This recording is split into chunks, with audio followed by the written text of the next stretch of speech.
Nice? Very nice. Hey guys, welcome to Andertons TV. This is Acoustic Paradiso. My name is Pete. My name is Mick and I've just had a significant coughing fit. Yeah, which was not nice to witness. Yeah, I thought anyway. you were going to lose him from It was a bit of yum-yum. Oh, is that what it was? Gone down the wrong way, you see? Yeah, you should have had a little bit of coffee with it. That would have been nice. That's a good idea. Yeah.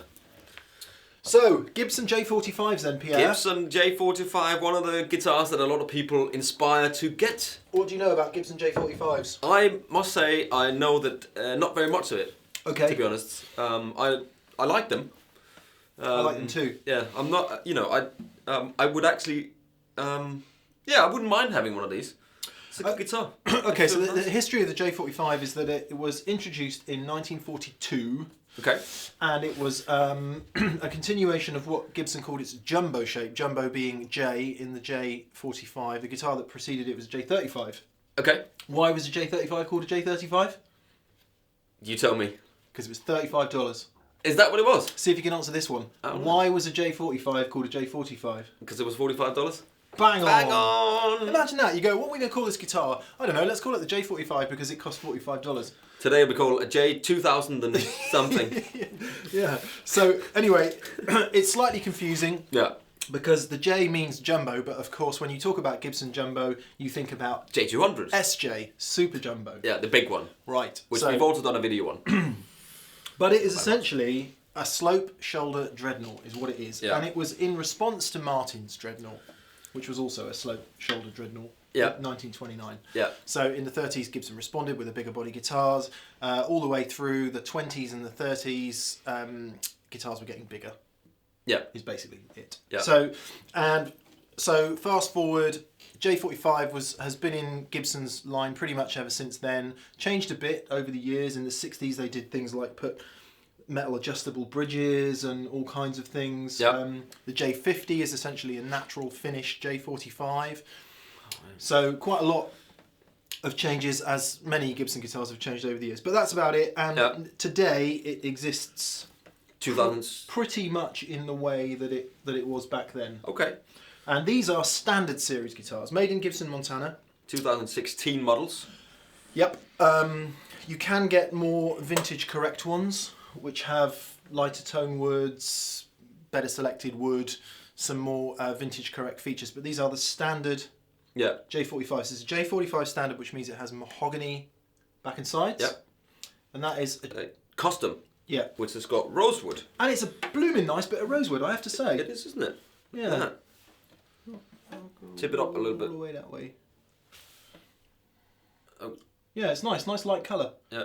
So J45s J45s weren't rosewood, they were mahogany, but this is a custom, and it's also got this very nice herringbone binding. Herringbone binding. Where this is just plain single black stripe. Got some inlays here. Yeah, and a very nice got a nice headstock inlay. headstock inlay there. That is very nice. Gold tuners. Bit of abalone. Bit more. Yeah, no, it's got an ear and nice bit of rosewood that. Yeah. This is lovely. Apparently hand sandwich. I see. Yeah. By real hands. By a real hand. Real human hands. That hand from Adam's family. He works at the shop. That's all he does. Bound fingerboard. Yeah. Gold. No binding here. Yeah. Gold Grovers. Yeah. Chrome Govers. Chrome Govers.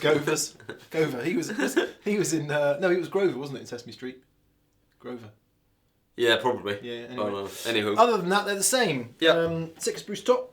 Rosewood fingerboard and bridge. Yeah. 24 3/4 scale length, which is not short exactly, but it's shorter than a Martin Dreadnought. Yeah.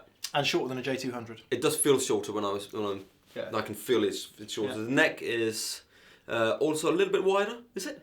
It's not 1 3/4. It's just a touch under 1 3/4. Okay. Yeah, it might feel wider because of the binding, maybe. Maybe that's what it is. But of the 16 models, have got the sloped in here. Oh, have they? Yeah. That's one of the features. It also has got the LR bags system in it here, BTC. Nice and discreet. Nice and discreet, just a little controls tone in there, tone and volume. So, but we've got the Neumann KM814 microphones here, so we're going to use those. So if you want to come in and plug them in, come in and help, and plug them in the shop. Right then, Pete, let's compare. So Yeah. play me, go on. Your favourite My chord? favourite chord. What plectrum you got there? I've got a nylon Dunlop 1mm. Okay.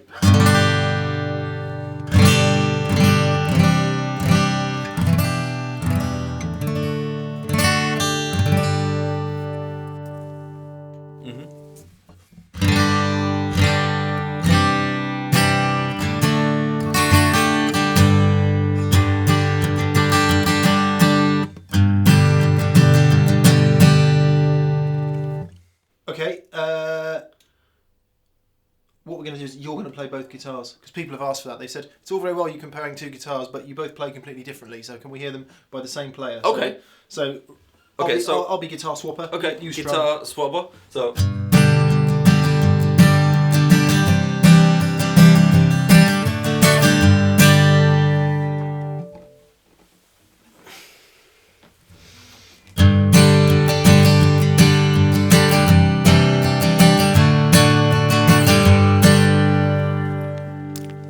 And then now let's repeat that process. Yeah.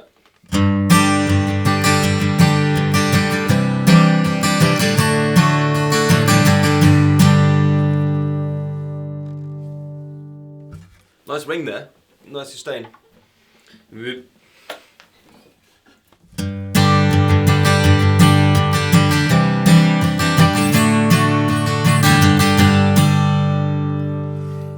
It's funny how when you're sitting there, can't really hear it, but I can definitely tell the difference when I'm playing them. Maybe it's a feel thing as well. Yeah, I mean it's kind of expected. So mahogany tends to sound a little bit brighter, a little bit less colour in the lower mids, and that's what I'm hearing. I think that's what I'm hearing too. Yeah. Yeah, it's not chalk and cheese difference like I thought it would be. No. It's picky. Do you do some picky? Picky. Yeah.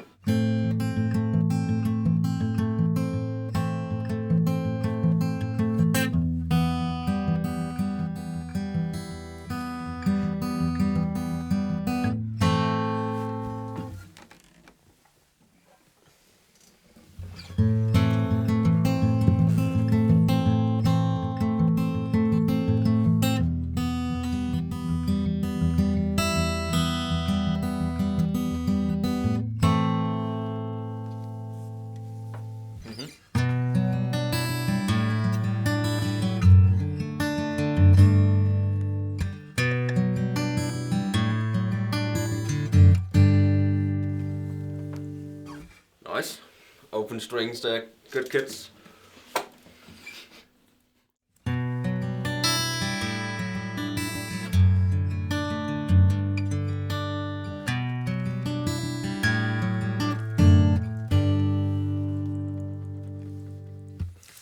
You hear, I don't know about you, but I can hear it much more there. Yeah, much more when you're picking it. Yeah. Again, it's a generalisation, but I find anyway that mahogany, all other things being equal, mahogany body guitar tends to have a little bit, I wouldn't say better, but different string separation. Has more obvious string separation, clearer projection of notes. Yeah. I mean, it really does depend on everything else in the guitar, but I think with these two, that's what's definitely. What's going on there. Apparently, this is Gibson's most sold guitar. Yeah, so they call it the Workhorse. So it's. Well, yeah, I mean, you can do anything on it. It's not you don't Who's played him? Springsteen, Elvis Costello. You see him. The Beatles actually had J180Es, which J160Es. Okay. I don't know those. It's basically with the old. Oh, with the pickup in it. Yes, of course. Yeah. Okay, yeah. Yeah. With the John Lennon one. Yeah, they do a John Lennon. It's the same body shape. Yeah. I mean, that's a great guitar. They've been used down history, and I think people in recordings. Brad Paisley plays one. Do you know? All right. Brad Paisley. I think that one of the reasons they've been so popular is, as Pete says, it is very much a workhorse guitar, and something about the 24 3/4 scale length. Yeah. And this jumbo body. Yeah. J body shape. And I don't know, the way they're made. They have a kind of an almost like compressed sound, especially you mentioned when that they're earlier. recorded. Yeah. The 60s ones particularly. So in the mid 60s they had ones which had some metal inserts on the bridge there, which a lot of people vintage buffs get funny about. But actually they record fantastically. You hear the guitar and you think it's kind of quiet. Yeah. But you stick a microphone in front of it, and they're just wonderful recording guitars. It's really weird you mentioned that piece of metal, because I have an old Ibanez Dove what is it called? Dove. The Dove. Yeah. You know, the copy. Yeah. From the lawsuit guitars from like 71. Wonderful. And that has that sort of these metal things. That sounds great, that guitar as well. But there's just something about that. I don't know what it is. It kind of gives it a different sort of a different tone. I think they record especially well. Yeah. Let's Anyway. Okay, so here's a nylon pick. Yeah.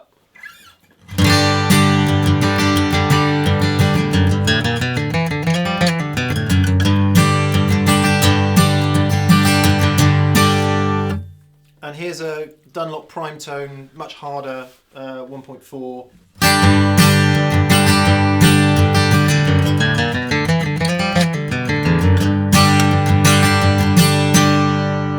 Okay. Great. Yeah, it's great, isn't it? Here's a Dunlop 1mm.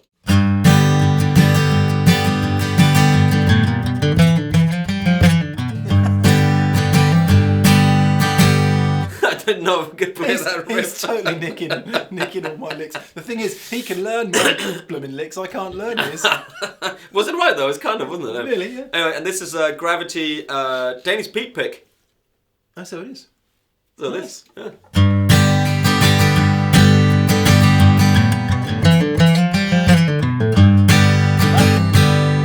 That's definitely much lighter, isn't it? Yeah. And singy. But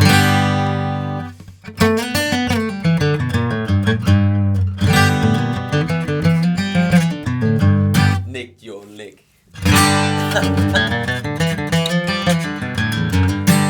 I like it. You can't. It's not really. It's not a guitar you would associate with bluegrass, but. No, but why not? It's kind of people tend to say, "Oh, that guitar goes in that category," and like we've done before, smaller body guitars are kind of nice to do finger picking on, but these guitars you can play anything on, really. You can absolutely, especially with the slightly wider nut there. I tell you who else played a J45. It was actually a J50, the natural finish one, but James Taylor. All the way through. We love James Taylor. My lordy lord. His most famous stuff, all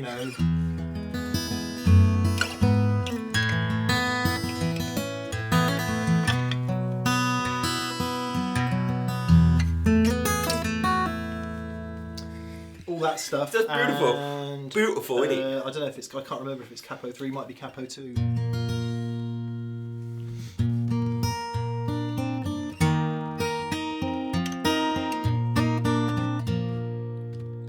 I can sort of remember how to play it.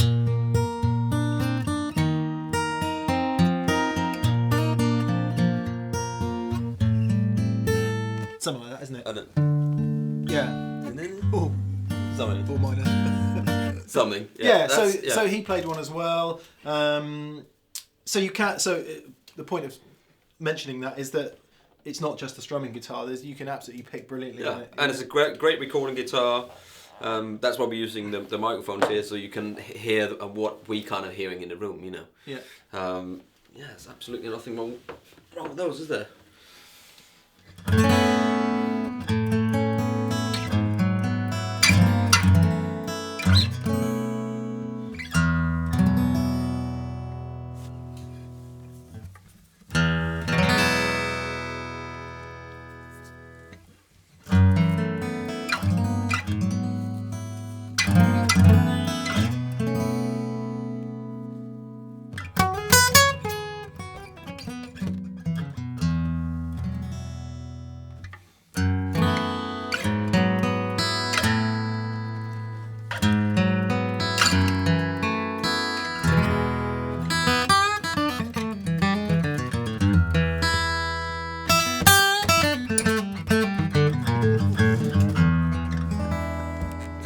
I'm stealing his licks again.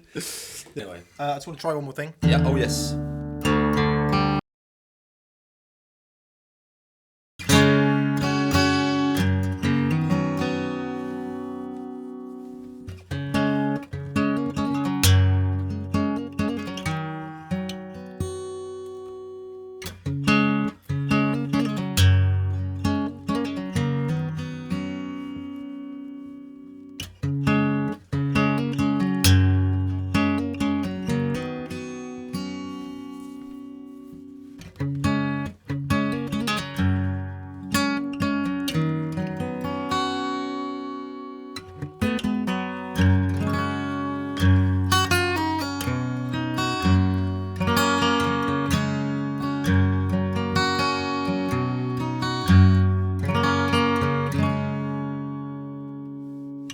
was very tentative attempt at Let It Lie by our new mate Joey Landreth. That's lovely. Yeah. But how nice is that?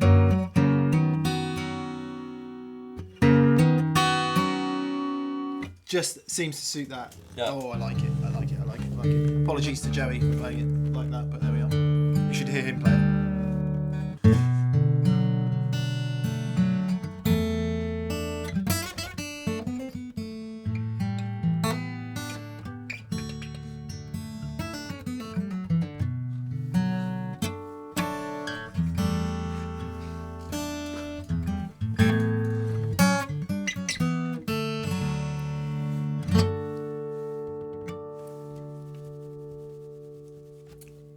Also nice for that sort of stuff. That is what Robbie McIntosh plays on the opening to Daughters, right? He's a slide and he's, of course, 100 times better.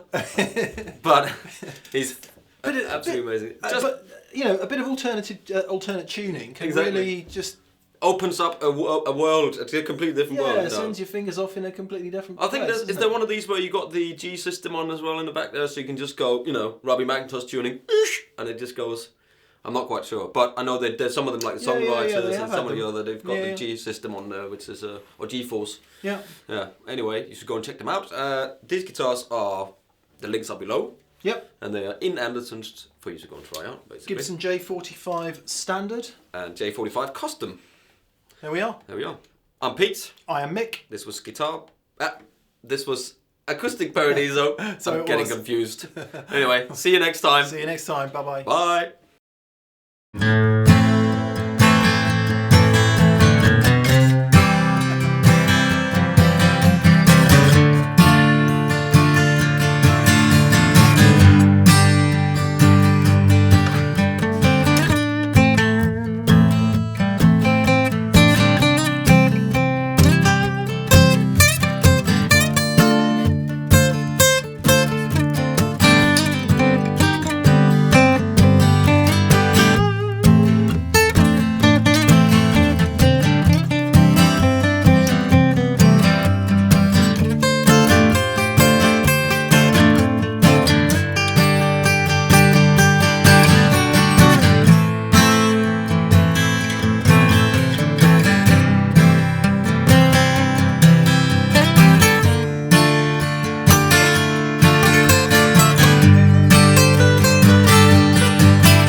Very nice. Jangly, jangly, jangly, jangly. Welcome to Guitar Paradiso on Andertons TV.